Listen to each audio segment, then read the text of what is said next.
बिस्मिल्लाहिर्रहमानिर्रहीम। अस्सलाम वालेकुम नाज़रीन, मैं हूं बहरीन सब्तैन, देख रहे हैं आप मेरा यूट्यूब चैनल। नाज़रीन, जैसा कि मैंने अपनी गुज़िश्ता वीडियो में आपको बताया कि कुछ बहुत ही एक्सक्लूसिव इन्फॉर्मेशन है जो आपके साथ शेयर करनी है।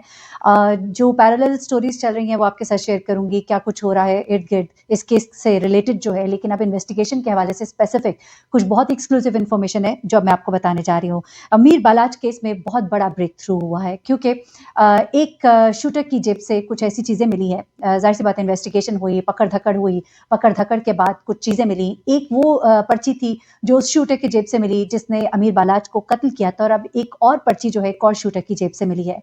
उस पर्ची के मिलने से कुछ चीज़ें बड़ी क्लियर हो गई हैं, लेकिन आगाज़ में मैं 2 चीज़ें भी क्लियर करना चाहती हूँ जो गुज़िश्ता मैंने रिपोर्टिंग की। उसमें एहसन शाह की वाइफ़ के हवाले से मैंने जो भी कोट किया था वो मैंने एक सहाफ़ी हैं, शाहिद चौधरी उनका नाम है, उन्होंने ये चीज़ें क्लेम की थी एहसन शाह की वाइफ़ के हवाले से। गो ये चीज़ें बताते हुए मुझे भी थोड़ा-सा एक हो रहा था कि ये क्या मुझे बताना चाहिए कि नहीं, क्योंकि ये उनकी स्टोरी तो है, लेकिन मेरे पास और दीगर ज़राए से ये स्टोरी नहीं पहुँची।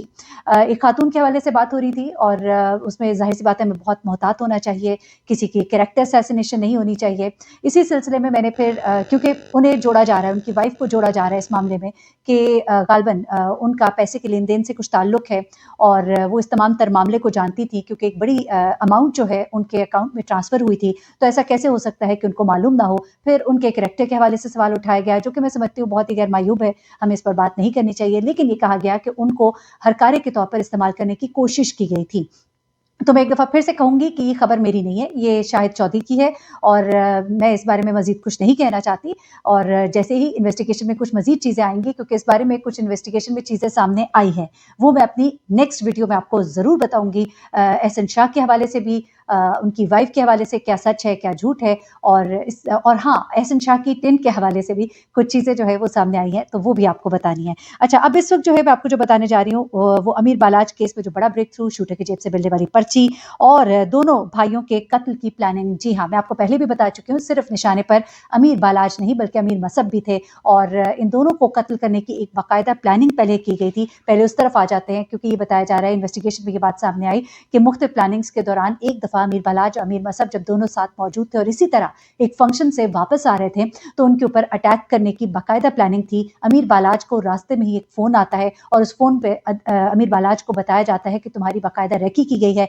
तुम्हारे रूट को ट्रैक किया गया है। और उसी लम्हे अमीर बालाज गाड़ी चलाते-चलाते ही फ़ौरन ही गाड़ी को मोड़ लेता है और वो वन वे होती है, वन वे के ऊपर वो जब गाड़ी मोड़ता है और उसके बाद वो अपने घर का रास्ता जो है वो उस वन वे से क्रॉस करता हुआ अपने घर पहुँचता है। अगर वो उसी सड़क के ऊपर आगे चला जाता तो वहाँ घात लगाए शूटर्स बैठे थे। इसी तरह का एक और वाक़या जहाँ पर अमीर बालाज अपने भाई अमीर मसअब के साथ ही मौजूद था, वहाँ पर भी कुछ इसी तरह का वाक़या पेश आया और अमीर बालाज को उसी के दोस्तों की तरफ से कुछ बताया गया, जिसके बाद अमीर बालाज ने अपना रूट चेंज किया। और अच्छा, ये कहा जा रहा है इसके दोस्तों की तरफ से कि कई बार ऐसा हुआ था कि अमीर बालाज जो है उसे कहीं जाना होता था, वहाँ जाने का इरादा जो है वो बदल देता था क्योंकि उसको कुछ इत्तला ऐसी मिली होती थी।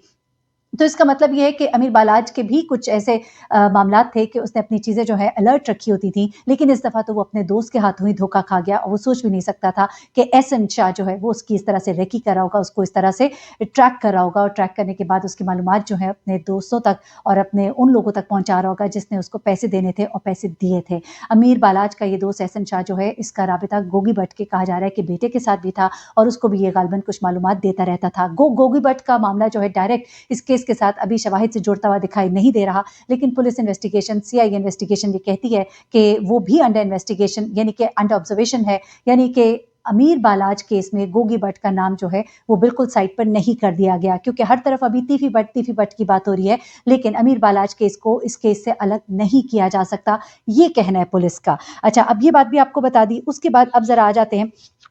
कि 2 दोस्त जो हैं अली और वलीद, उनके लिए छापे मारे जा रहे हैं। ये दोनों जो हैं एहसन शाह को मुसलसल मालूमात दे रहे थे। ये दोनों जो हैं रुपोश हैं। हो सकता है जब तक कि मैं वीडियो अपलोड करूँ, क्योंकि ये मैं आज की तारीख में अपलोड नहीं करूँगी, कल सुबह सवेरे या 1 बजे तक इसको अपलोड करूँगी। तो उस वक़्त तक हो सकता है कि इन दोनों की गिरफ्तारी के हवाले से कोई खबर भी आ जाए। अच्छा, उसके बाद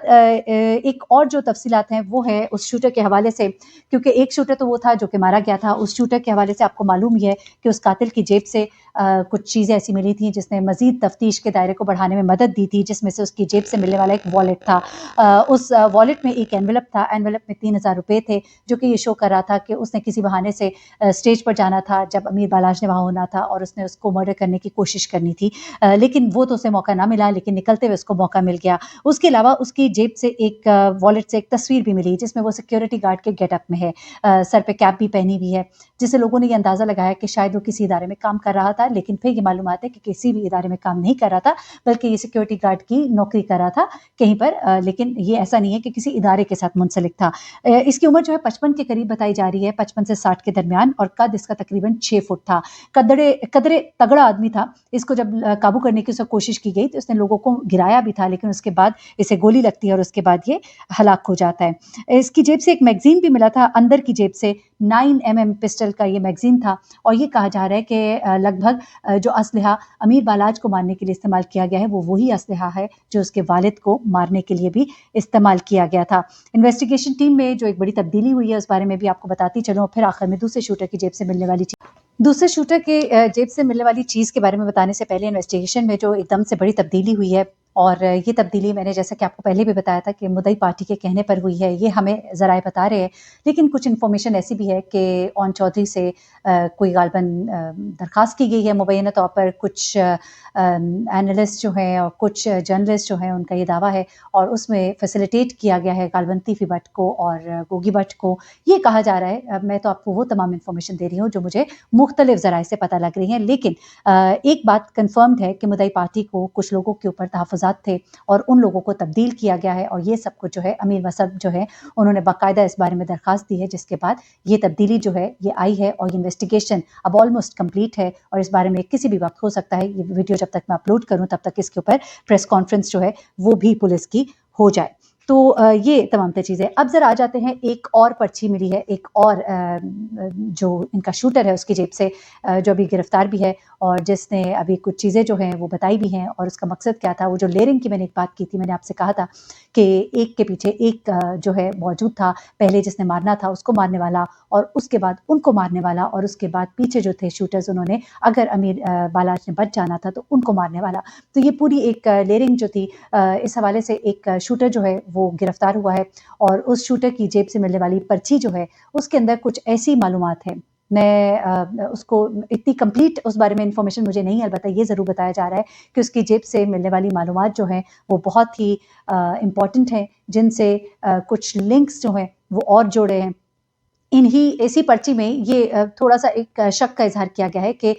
उसमें कुछ लोगों के नाम हैं, कुछ लोगों के ऐसे नाम हैं जो जुड़े हुए हैं अमीर बालाज से भी, जो कि बड़ी हैरानकुन बात है, क्योंकि लग ऐसे रहा था कि शायद एहसन शाह पकड़ा गया, 2 दोस्त जो हैं लियो वलीद, उनके लिए छापे मारे जा रहे हैं, तो शायद मामला यहीं तक होगा। लेकिन अब ये नेटवर्क जो है ये बढ़ता हुआ दिखाई दे रहा है। ऐसा लग रहा है कि कुछ और लोग भी जो अमीर बालाज के करीब थे, वो इसके अंदर शामिल दिखाई दे रहे हैं, और ये बड़ी ही हैरानकुन बात है। और ये कहा जा रहा है कि गालिबन उसकी जेब से मिलने वाली पर्ची जो है वो उनके फ़ोन नंबर्स और कुछ ऐसी चीज़ें हैं जिनसे लग रहा है कि वो उनके साथ राबिते में था। तो वो उनके साथ राबिते में क्यों था? अगर तो वो लोग अमीर बालाज के करीबी दोस्त हैं, या अमीर बालाज के जानने वाले हैं, या अमीर बालाज के ज़राए हैं, तो उनका ताल्लुक उस शूटर के साथ कैसे है, या शूटर उनके बारे में कैसे जानता है? कुछ इस बारे में मज़ीद इन्फॉर्मेशन मिलेगी तो वो मैं ज़रूर आपको बताऊँगी। अभी कुछ मज़ीद गिरफ्तारियाँ भी हुई हैं, और ज़ाहिर-सी बात है मज़ीद तफ़सीलात भी सामने आएँगी। अपना बहुत ख्याल रखिएगा, दुआ में याद रखिएगा। अल्लाह हाफ़िज़।